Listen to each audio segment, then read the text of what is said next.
Un intervalle de fluctuation ne permet pas seulement de faire des estimations, il permet aussi de prendre des décisions, comme on va le voir dans cette vidéo.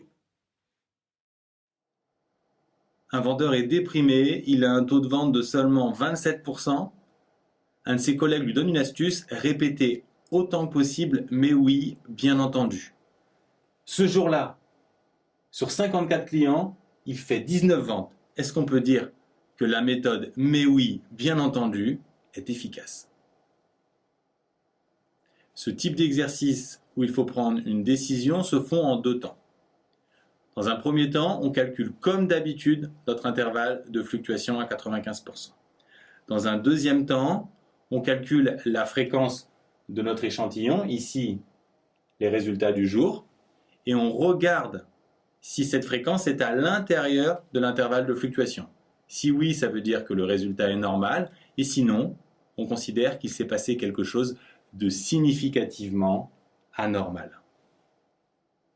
Regardons concrètement comment ça se passe. Ici, notre n vaut 54 et notre pourcentage habituel, c'est 27%. Ces paramètres vérifient nos conditions d'utilisation. Donc on peut appliquer notre formule de l'intervalle de fluctuation à 95%. Si on remplace ici P et N par nos valeurs, 54 et 0,27, on trouve cet intervalle de fluctuation, c'est-à-dire que les fréquences doivent se trouver normalement entre 0,133 et 0,407. Maintenant, regardons si notre résultat du jour est vraiment hors norme. Aujourd'hui, le vendeur a fait 19 ventes sur 54 clients.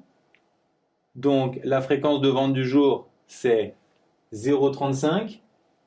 35%, c'est beaucoup mieux que 27, mais c'est à l'intérieur de notre intervalle de fluctuation. Donc, les résultats sont plutôt bons, mais pas significativement anormal, donc pas significativement efficaces.